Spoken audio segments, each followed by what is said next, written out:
Burchett from Tennessee. Thank you, Mr. Chairman. I ask for unanimous consent to enter into the record the Bloomberg article titled "Corporate America Promised to Hire a Lot More People of Color." It actually did. Without objection, so ordered. Thank you.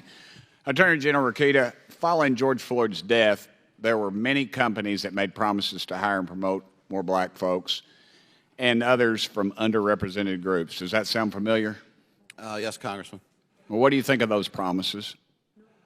Well, you know, aspirations are one thing, and I could just tell you that in my own hiring practices, where I said, look, during my testimony, we have 400 people. We look for diversity. I want diversity of thought. It makes for better cases. It makes for better arguments. It makes for better attorneys. It makes for better office.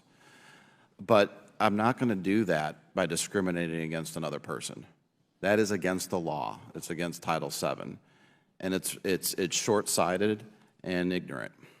I often say, put the best player in, Coach. That's what we need. Bloomberg collected data from 2021 for 88 Standard & Poor's 100 companies. In total, those companies increased their workforce by 323,094 people.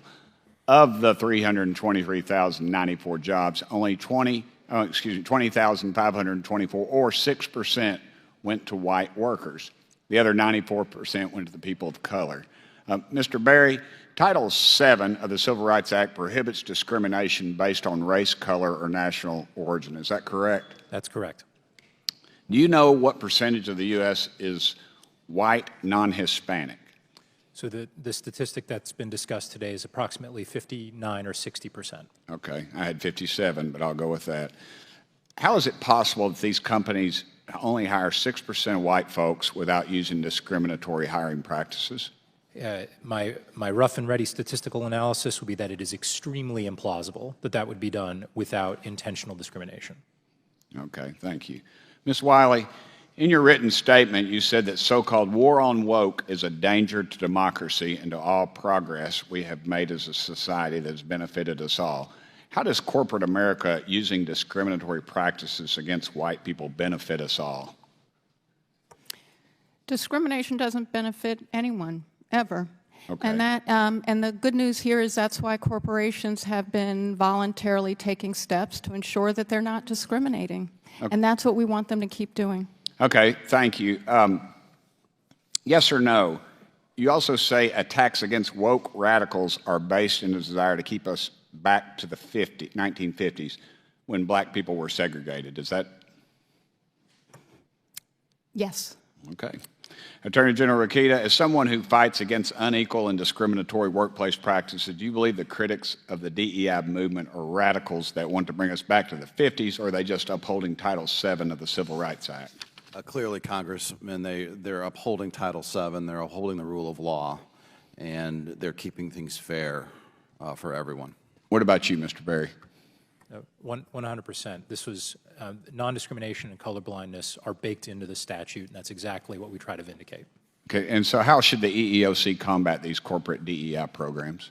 The EEOC should apply the black letter law and find that attempts to change the racial complexion by these racial balancing schemes are unlawful, as Title VII has always held.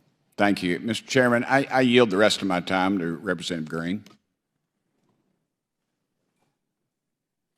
Representative Greene. Thank you. Listening today to my colleagues on the other side of the aisle charging Republicans with racism, hate, saying that we discriminate against people from the LGBTQ community or based on race has been appalling today. And I'm sorry for the witnesses that have had to hear that. I'm sorry to the American people. That should not be happening. I don't think anyone stood in line to pick their race or chose if they wanted to be a man or a woman or what color hair or any kind of physical feature before they were born. That's not something that any of us picked. But I will say that America has gotten a lot of things right, and Title VII of the Civil Rights Act has done an incredible job with the black letter law. And it's being violated every single day. Mr. Chairman, I yield back the remainder of the time. Gentlelady yields back. Chair now recognizes Ms. Norton Holmes from Washington, D.C.